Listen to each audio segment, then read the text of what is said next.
நமது ஏஆர்கே மித்ராலயா அபந்தன்ஸ் ஹோமிற்கு உங்களை அன்புடன் வரவேற்கிறோம். உங்களுக்கு அல்லது உங்கள் பாசத்திற்குரியவர்களுக்கு நல்ல அனுபவமும் வசதியும் கிடைக்க நாங்கள் சிறந்த சேவையை வழங்கி வருகிறோம். நமது ஏஆர்கே ஹோம் இருக்கும் இடம் லேக் வியூ, நம்பர் 414, வடவேட்டம்மன் கோவில் தெரு, Sembarambakkam, Chennai 6,123. ARK Mithralaya abandons home. உங்கள் வீட்டில் இருப்பது போல உணருங்கள். நன்றி.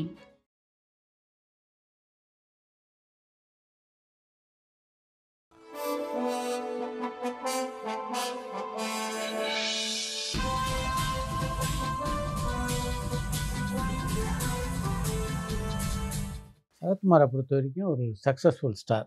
அது போக பார்த்தீங்கன்னா ஒரு பர்சனாலிட்டியான மனிதர். அதனால் நிச்சயமாக உங்களை நிறைய பேர் காதலிச்சிருப்பாங்க. உங்களுடைய காதலிகள் பட்டியல் கூட மிக பெருசு இருக்குது.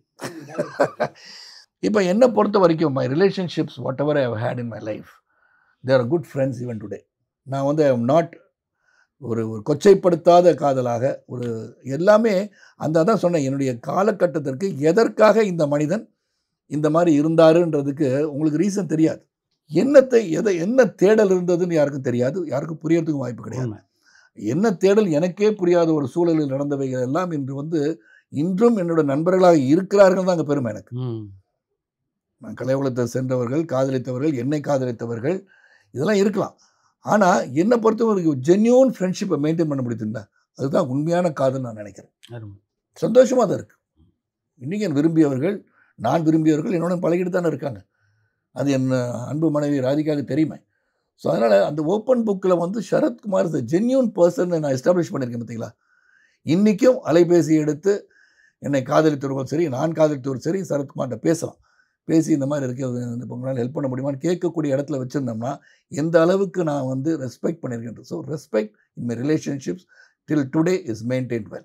எந்த காலகட்டத்தில் உங்களுக்குள்ள அரசியலில் தீவிரமாக ஈடுபடணுன்ற எண்ணம் வந்து? இல்லை, அரசியல் வந்து தீவிரம் எண்ணம் வந்து முதல்ல நான் வந்து பெரிய தீவிர எம்ஜிஆர் ரசிகர். ஸோ அவரை பார்த்தே நான் ட்ராவல் பண்ணேன். அந்த முதல் வந்து ஊர்வலமே நான் அவர் கூட போயிருக்கேன்.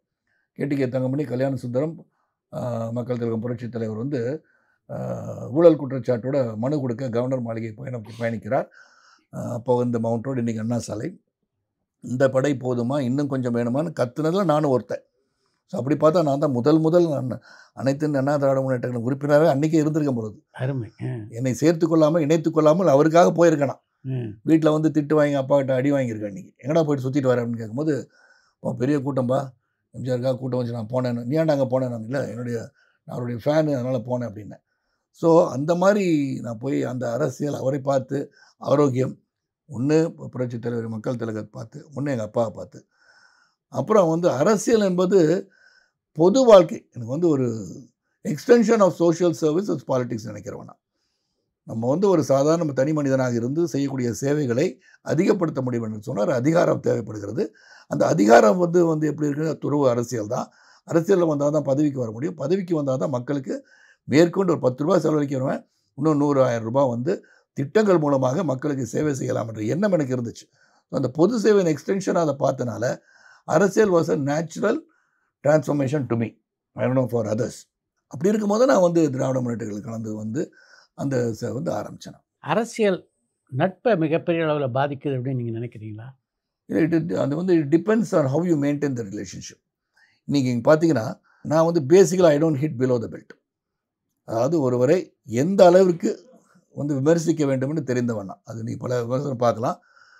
அந்த கீழ்த்தரமான பேச்சுக்களோ தடித்த வார்த்தைகளோ பயன்படுத்தாமல் வந்துட்டனால இன்றைக்கி எந்த ஒரு அரசியல்வாதிகளும் எந்த ஒரு இயக்கத்தை சார்ந்தவர்களும் என்னை பார்த்து இவர் இந்த மாதிரி கேவலமாக பேசுகிறவர், என்னை பார்த்து ஃபோன் எடுத்தால் பேசக்கூடிய அளவில் ரிலேஷன்ஷிப் வச்சுருக்கேன்னா அந்த அளவான அரசியல்வாதி சரத்குமார். ஒரு காலகட்டத்தில் புரட்சி தலைவர் ஜெயலலிதாவோட நீங்கள் நெருக்கமாக இருந்தீங்க.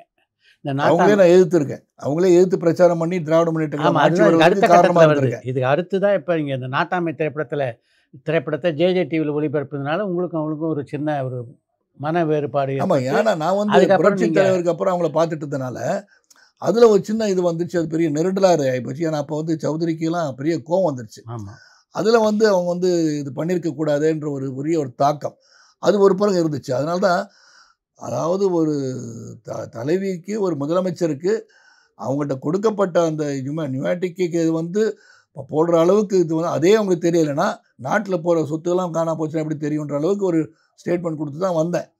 அதுக்கப்புறம் வந்து மக்கள் மனதில் வந்து அன்றைக்கி வந்து அவங்களோட மேலே இந்த குற்றச்சாட்டுகள் அதிகமாக இருக்கும்போது அதை நான் எடுத்து செல்வதற்காக நான் வந்துட்டேன். அன்றைக்கி அதை வந்து தான் நான் வந்து டிஎம்கே சார்பாக நான் வந்து அன்றைக்கி நினச்சதை அன்றைக்கி வந்து அந்த களத்தில் வந்து நான் இறங்கினதுக்கு காரணமே அதுதான்.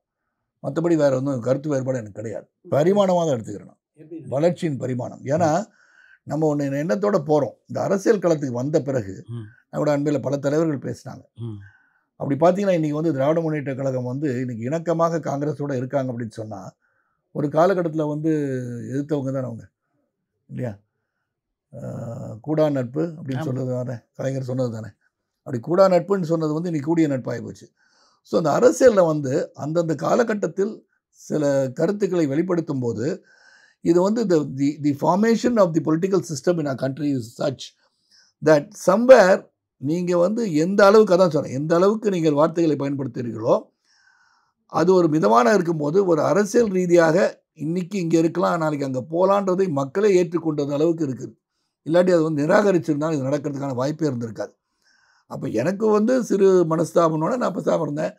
பட் உந்துதல் ஒன்று இருக்குல்ல கூட இருக்கவங்க, ஒரு பாதுகாப்பு, பொலிட்டிக்கல் வெண்டட்டாக இருக்கலாம், எனக்கு இருக்கோ இல்லையோ மற்றவங்க சொல்லும்போது அவங்களுடைய பாதுகாப்பு கேட்டாங்களா, இந்த உந்துதல் தான் நம்ம we are taking decisions. Along with the party people, we start taking decisions based on certain inputs from them. அப்போ நம்ம எடுக்க வேண்டிய நிர்பந்தத்துக்கு தள்ளப்படுகிறோம். ஆனால் இங்கே ஒன்று நீங்கள் பாராட்டணும். நான் என்றைக்கு 1996 வந்து புரட்சித் தலைவி அவர்களை எதிர்த்து நான் வந்து குரல் கொடுத்தேன்னா அவங்களோட பயணித்து 2 சீட்டை கொடுத்து என்னை வெற்றி பெற செய்வதற்கு காரணமாக இருந்தவர்கள் புரட்சித் தலைவி தானே. அப்போனா நான் என்ன நினச்சி பார்க்கணுன்னா, that means there is something in me which has been appreciated. Qualities, whether it's intelligence R the personality in me, அதை அப்ரிஷியேட் பண்ணியிருக்காங்கன்றதை நான் எடுத்துக்கிறேன். ஸோ இது வந்து ஒரு பரிமாணமானு சொன்னேன். அதனால தான் everything is a learning lesson. I have gone through a process. Not many people have gone through this process. And I am able to make a balance in all this even today. என்னுடைய main thing என்ன, public service. I maintaining that. அதுதான் என்னுடைய aim. அதுதான் what I want to do. பேட்டியில் ராதாவை சொல்லியிருந்தார், அரசியல் பொறுத்த வரைக்கும் ஒரு பரந்துபட்ட அறிவு வந்து சரத்குமாருக்கு உண்டு. அதாவது கற்றது கைமண்ணளவு, கல்லாதது உலகளவு. எங்கள் அப்பா தான் அது காரணம். வந்து படின்னு சொன்னார் இல்லையா, புத்தகத்தை வந்து புத்தக புழுவாக ஆக்கியது எங்கள் அப்பா. Right from George Bernard Shaw வரைக்கும், ஆர்தர் கானன் டாயில் எடுத்து ஜிபி ஷா வரைக்கும் படிக்க வச்சது எங்கள் அப்பா. ஷேக்ஸ்பியர் எல்லாமே படிக்க வச்சார். அப்போ இந்த படிக்கின்ற ஆர்வத்தை தூண்டியதால் எது கிடைச்சாலும் படிப்பேன். இப்போ பேப்பர் போட்டால் கிடந்துச்சா எடுத்து படிச்சுட்டு இருப்பேன். அது படிக்கிறதுல வந்து கொஞ்சம் ஆழமாகவும் படிச்சிடுவேன் சம்டைம்ஸு. இது வந்து என்னுடைய பழக்கமாகவே வச்சுக்கிட்டேன். ஸோ ஒன்று அறிவை வளர்த்து கொண்டேன்னு சொல்கிறேன். இன்றைக்கி வரைக்கும் you are super intelligent human பீயிங்கான்னு சொன்னால் நோன்னு சொல்லுவேன். I'm not super intelligent human being, but I analyse the personality. நீங்கள் ஒரு இடத்துல மீட்டிங்கில் போய் இன்றைக்கி வந்து we are talking about this, ஒரு பேங்கிங் இஷ்யூ பற்றி பேச போகிறோன்னு சொன்னால் எதை சார்ந்த ஒரு கருத்து பேச வேண்டி இருக்குன்னு சொன்னால் I make a research on that and to the point. நீங்கள் அனுப்பப்பட்ட வேலையை சிறப்பாக செய்து வரக்கூடிய திறமையை நான் வளர்த்து கொண்டேன்னு சொல்லலாம். I will be able to represent. அப்படி பார்த்தீங்கன்னா நான் வந்து நமது பாரத பிரதமர் மோடிஜி அவர்களை 3வது முறையாக முதலமைச்சராக இருக்கும்போது இந்த மாதிரி பேட்டி கண்டவன் நான். அப்போ I been recognise as a journalist at that point of time. 3rd time வந்து சிஎம்மாக இருக்கும் போது நான் போய் அவங்கள பார்த்து அவங்களுடைய ambitions to become the prime minister of the கண்ட்ரிலாம் கேள்வி கேட்டிருக்கேன். அன்றைக்கி நான் கேள்வி கேட்டிருக்கேன். டெவலப்மெண்ட் சொன்னது இன்றைக்கும் அதே தான் சொல்கிறார். ஸோ கான்ஸ்டன்ட் டிசிஷன் அப்பே பண்ணியிருக்கான்றதை நான் உணர்ந்து இருக்கிறேன் இன்றைக்கி வரைக்கும். ஒரு பார்ட்டியில் இணைந்து பணியாற்றுவது என்பது வேறு, ஒரு பார்ட்டியை நடத்துறது அப்படின்றது வேறு. இந்த பார்ட்டி நடத்துறது வந்து தமிழக அரசியல் மட்டும் இல்லை, அரசியல் களமே பண அரசியலாக மாறிப்போச்சு. Without money you cannot run anything, without money can do நத்திங்னு வச்சுக்கோங்களேன். அது அரசியலுக்கு வந்து ரொம்ப பொருந்தது. ஏன்னா அரசியல் களத்தில் வந்து பணமில்லா அரசியல் தான் நான் சொல்கிறேன் கொள்கையே. பட் பணமில்லா அரசியல் பண்ண முடியுமான்னு உட்டோப்பியன் ட்ரீம், அதை அச்சீவ் பண்ண முடியுமான்னு தெரியல. ஏன்னா எங்கே போனாலும் இப்போ மக்கள் மத்தியில் போகும்போது திடீர்னு பணம் வரலையே ஒன்றும் அப்படின்னு சொல்லும் போது வேதனையாக இருக்குது. பணம் வரலைன்னா தட் மீன் எதிர்பார்ப்புகள் இருக்கிறது. அது வந்து இந்த அளவுக்கு ஊடுருவிடுச்சுன்னு சொல்கிறேன். அப்போ அரசியல் களம் என்பது பணமில்லா அரசியலை உருவாக்க முடியாட்டி அந்த கட்சியை நடத்துவது என்பது சாதாரண விஷயம் கிடையாது. நான் வந்து 16 ஆண்டுகள் நான் கட்சியை நடத்தியிருக்கேன். 1 வருஷம் 2 வருஷம் இல்லை, 16 ஆண்டுகள். 16 ஆண்டுகள் என்னுடைய சொந்த பணத்தை செலவழித்து நண்பர்கள் இந்த மூலமாக சில பேர்கிட்ட வந்து கடன் வாங்கி நடத்துகிறோம், சில பேர்கிட்ட நன்கொடையாக வாங்கியிருப்போம். நண்பர்கள் சர்க்கிள் இருந்தனால I was able to sustain. At one point of time நான் நேஷனலிஸ்டிக் இன் ஃபீலிங் இருக்கேன். ஏன்னா என்னுடைய வலது தோள்பட்டையில் வந்து நேஷனல் ஃப்ளாகை பச்சை குத்தனா என்றைக்குமே வந்து நாடு என்பது இந்தியா, பாரதம். அந்த பாரதத்தை பற்றி தான் நினைப்பேன். அதுக்கப்புறம் மற்றவங்களாம் அதுக்குள்ளே இருக்கிற அங்கமாக தான் நான் நினச்சிட்டு இருக்கனால அந்த நேஷனலிஸ்டிக் ஃபீலிங் இருக்கனால நான் பார்ட்டி போய் மர்ஜ் பண்ணேன். ஸோ எனக்கு வந்து ஒரு nationalistic feeling, India should be a powerful country, economically we should grow. அந்த க்ரோத் ஓரியன்ட் இடத்துல வந்து இன்றைக்கி மோடிஜி இருக்காங்க. அந்த கருத்தை வலுப்படுத்தணும்னு வந்து என்னை பார்ட்டி இணைச்சிட்டேன். ஸோ பார்ட்டியை நடத்துறது வந்து சாதாரண விஷயம் கிடையாது. It needs lots and lots of money. அது ரொம்ப ரொம்ப முக்கியம். அது இல்லாட்டி இவங்களால் நடத்த முடியாதுன்னு நான் நினைக்கிறேன். பணத்தை தாண்டி ஒரு பார்ட்டி நடத்துறதுக்கு வேறு எது மிக முக்கியமானதுன்னு நினைக்கிறீங்க? மக்கள் புரட்சி, மக்கள் எழுச்சி, மக்கள் புரட்சி இதெல்லாம் நடக்கணும். அது நடக்குமான்னு எனக்கு தெரியல. ஏன்னா அவங்கவுங்க இந்த எக்கனாமிக்கல் க்ரோத்து தான் ரொம்ப முக்கியமாக தெரியுது மக்களுக்கு. இல்லாட்டி ஒரு பெரிய ஒரு பிரச்சனைகள் வரும்போது வெடித்து எழுந்திருக்கணும். அப்படி எழுதுறதுக்கு வந்து எல்லாருமே ஸோ ரன்னிங் பிஹைண்ட் மணியோன்னு நினைக்கிறேன் நான். மணினா தட் இஸ் அஃப்கோர்ஸ் இம்பார்ட்டன்ட். நீங்கள் சொல்லலாம் உட்காந்து பேசிகிட்டு இருக்கீங்க சார், நீங்கள் சம்பாரிச்சிட்டீங்க, நாங்கள் உழைச்சாதான் காசு, உழைச்சாதான் சாப்பாடுன்னு சொல்கிற மக்கள் நிறைய பேர் இருக்காங்க. ஸோ பிலோ பவர்ட்டினா இன்னும் இருக்காங்களே. அப்படி இருக்கும்போது உழைப்புக்கேற்ற ஊதியம் கிடைக்கிறதா என்று தெரியவில்லை. அப்போ அவங்க வந்து அந்த தாக்கம் இருந்துகிட்டு இருக்கும்போது பொருளாதாரத்தை நோக்கி பயணிக்கின்ற பயணத்தில் அவங்க வந்து எப்படி மற்றதெல்லாம் சிந்திக்க முடியும், அதுதான் அவங்களுக்கு பிரதானமாக இருக்குது என்று நான் சொல்ல வரேன். இப்போ பிஜேபியில் உங்களை நீங்கள் நினச்சிக்கிட்டு இருக்கீங்க, எப்படி இருக்குது அவங்களோட பயணம்? ரொம்ப மகிழ்ச்சியாக இருக்கேன், சந்தோஷமாக இருக்கேன். நான் எதையும் எதிர்பார்த்து செல்லவில்லை. நான் வந்து ஒரு வலுவான பாரதம் த்ரூ அவுட் த வேர்ல்டு பார்க்கும்போது இந்தியன் ருப்பீ ஷுட் பி ரெஸ்பெக்ட்னு நினைக்கிறேன். டாலரோட பெரிய பணமாக வந்து பரிவர்த்தனம் செய்கின்ற ஒரு இலக்காக அது அமைய வேண்டும் நினைக்கிறவன் நான். அண்ட் இந்தியா ஷுட் பி ஒன்ன்றது வந்து பள்ளிக்கூடத்தில் சொல்கிறோம் இல்லையா, India is my country, all Indians are my brothers and சிஸ்டர்ஸ்னு சொல்லி தான் ப்ரேயருக்கு முன்னாடி சொல்கிறோம். அப்போ அது வந்து உண்மையாக வேண்டும் என்று சொன்னால் நாம் அனைவரும் ஒன்றாக இருந்தால் மட்டுமே அது சாத்தியம். அப்படி தான் நான் வந்து சொல்கிறேன். நான் வந்து கட்சி ஆரம்பிக்கூட சமத்துவம் சொன்னது காரணம், வி ஆர் ஆல் ஒன். உங்கள் கையை கீறினாலும் என் கையை கீறினாலும் சிவப்பு நிறத்தில் ரத்தம் ஓடும். இறைவன் படைப்பில் நாம் அனைவரும் ஒன்றுன்னு சொல்லும் போது இந்தியா வலுவான நாடாக இருக்கணும் என்று சொன்னால் நாம் அனைவரும் ஒற்றுமையாக இருந்தால் தான் நடக்கும், என்று நடக்காது. சரத்குமாரை பொறுத்த வரைக்கும் அவர் பேக்கெட்டில் பணம் இல்லைன்னா கூட கடன் வாங்கியாவது மற்றவருக்கு உதவி பண்ணுவார் அப்படின்னு பல பேர் சொல்ல கேட்டிருக்கேன் நான். இல்லை, என்னை பொறுத்த வரைக்கும் ஈகை என்பது என் முன் பிறந்ததுன்னு நினைக்கிறேன் நான். அது வந்து ஸ்மாலஸ்ட் ஆஃப் திங்ஸ். நான் வந்து ரொம்ப கான்ஷியஸ் பர்சனாகவே வாழ்ந்துட்டேன் லைஃப்பில். என்னுடைய பழக்க வழக்கம் எல்லாமே பார்த்தா பள்ளி பருவத்திலேருந்து பார்த்தா கூட பியூசி படிக்கும் போது ஒரு பையன் வந்து பஸ்ஸு லெஃப்ட்டில் திரும்பணும்னு நினச்சிட்டு ஏறிட்டான் போல இருக்குது. ரைட்டில் திரும்பிச்சு குதிச்சிட்டான்.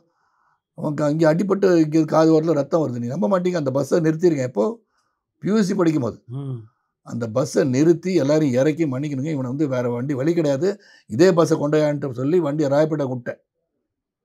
I told the driver to drive the bus to Royapettah. அங்கேயும் வந்து சிகிச்சை அளிக்க முடியாத நேரம் ஜென்ரல் ஹாஸ்பிட்டல் போயிட்டு அவனை வந்து சரியாயிட்டு என்ன ஏதுன்னு கண்டு புக்ஸ் எல்லாம் பார்த்து அபிராமபுரத்தில் அந்த பையனோட வீடு அவங்களை இன்ஃபார்ம் பண்ணிட்டு தான் வீட்டுக்கு போனேன் நான்.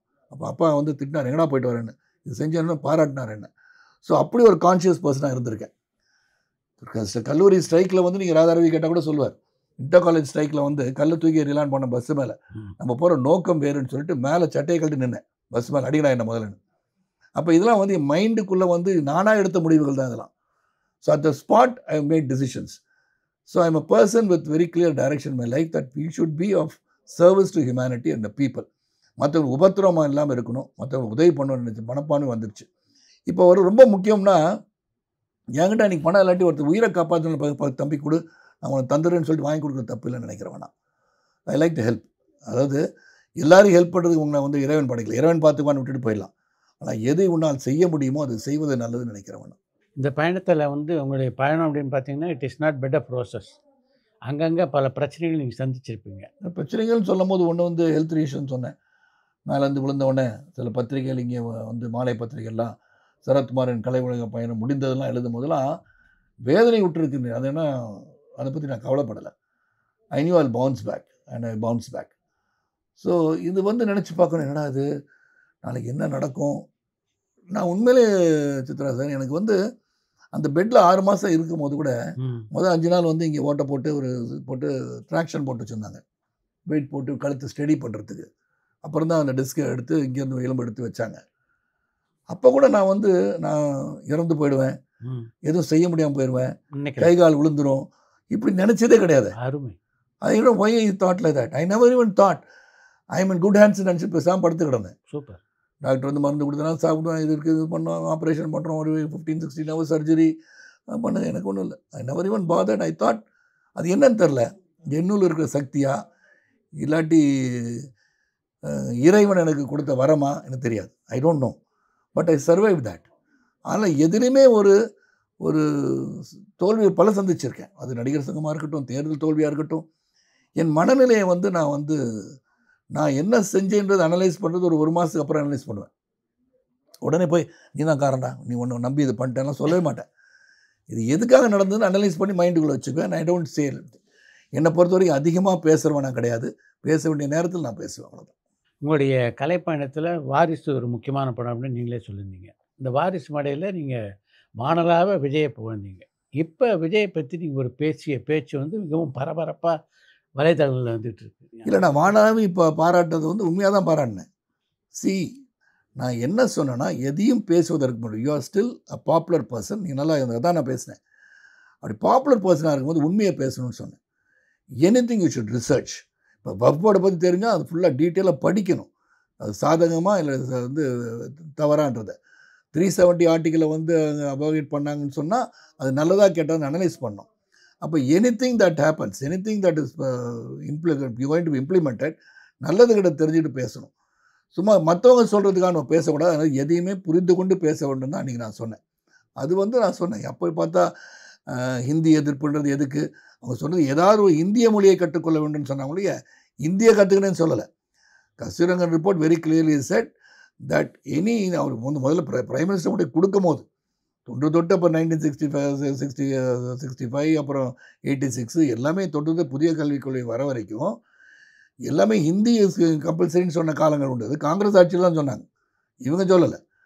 அப்படி இருக்கும்போது பிரதம மந்திரிட்டு போய் கொடுக்கும் போது he said no it won't be ரைட்டுன்னு சொல்லி மாற்றினது பிரதம மந்திரி மோடிஜி அவர்கள் தான்.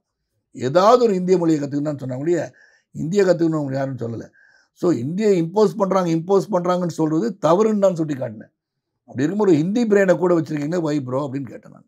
ஒரு சக நடிகராக விஜய் கட்சி தொடங்கி இருக்கிறத பற்றி சந்தோஷப்படுறேன். ஏன்னா எல்லாருமே வந்து மக்கள் சேவைக்கு வரணும்னு சொன்னேன். நேற்று கூட ஒரு ஃபங்க்ஷனில் சொன்னேன், ஆல் தி பெஸ்ட் விஜய் தான் இன்றைக்கும் நான் சொல்கிறேன்.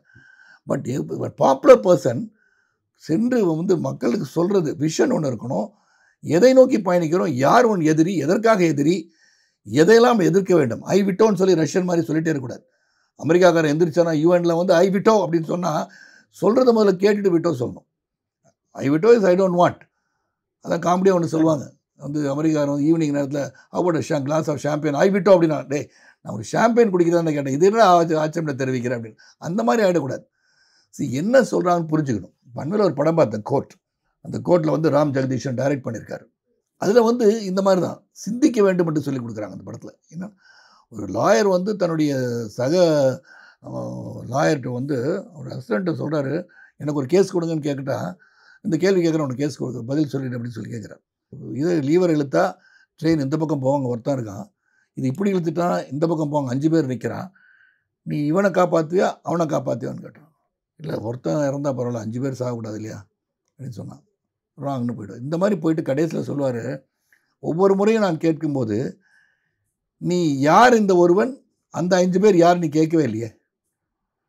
அவன் நல்லவனா கெட்டவனா, இவன் தீவனா, என்ன எதுக்காக நின்னாங்கன்னு கூட கேட்கலையே. So when you analyze why they stood there, then you'll get the right answer. So analyse பண்ணணும் எல்லாத்தையுமே. எது உண்மை, யார் சொன்ன, எப்பொருள் யார் யார் வாய் கேட்பிரும் அப்பொருள் மெய்ப்பொருள் காண்பது அறிவுன்னு, அதுதான் நான் சொன்னேன். You should understand. Because when you say you are a popular person இருந்தால் people are listening to you. They will also follow you for that. அப்போ உண்மையை நம்ம பேசணும்னு நான் சொல்கிறேன். அவ்வளோதான். அது சாடல் கிடையாது. I'm giving some more advice that it could be better when you represent the people the right way அப்படின்னு சொல்லி. உங்களுடைய திரைப்பயணம், அரசியல் பயணம் இதை பற்றியெல்லாம் அவங்கக்கிட்ட முன்னாடி விவாதித்து முடிவெடுக்கிறது உண்டா? முடிவெடுத்ததுக்கப்புறம் அவங்களுக்கு சொல்லிக்கலாம். அரசியல் டெசிஷன்ஸ்லாம் அவங்களுக்கு நான் கேட்கறது கிடையாது. ஒரே ஒரு நாள் தான் கேட்டது. மர்ஜென்று வரும்போது தான் நான் ஒரு சஞ்சலத்தில் உட்காந்துருக்கும் போது தான் என்ன தூங்காமல் உட்காந்துருக்கேன்னு கேட்கும்போது அதை கூட ஏராளமாக சிலர் பேசிட்டு இருந்தாங்க. இரு பெரும் தலைவர், ஒரு பக்கம் கலைஞர், இன்னொரு பக்கம் புரட்சித் தலைவர் ஜெயலலிதா, இருவரோடும் மிக நெருக்கமாக பழக்கூடிய வாய்ப்பு உங்களுக்கு இருந்தது. நான் வந்து முதல்ல அரசியல் பாடம் கற்றுக்கிட்ட வந்து கலைஞர் அவர்கிட்ட வந்தான். ஒரு நாள் வாங்க வண்டியில் அவங்க ஏறுங்கன்ட்டார். அப்போ சிஎம்மாக தான் இருக்காங்க. இப்போ எங்கே போகிறோம்ப்பா அப்படின்னு கேட்டேன். அவங்க புத்தக வெளியிட்டு போகிறோம். புத்தக வெளியிட எனக்கு பக்குச்சு. 2026 தேர்தலில் ஒரு புதிய வரவாக விஜயனுடைய கட்சி இறங்கியிருக்கு. Popularity does not convert into votes. பரபரப்பான சினிமா செய்திகள், நட்சத்திரங்களின் பேட்டிகள், சினிமா வரலாறு ஆகியவற்றை பார்க்கவும் படிக்கவும் உங்களுக்கான இணையதளம் tourantalkies.co.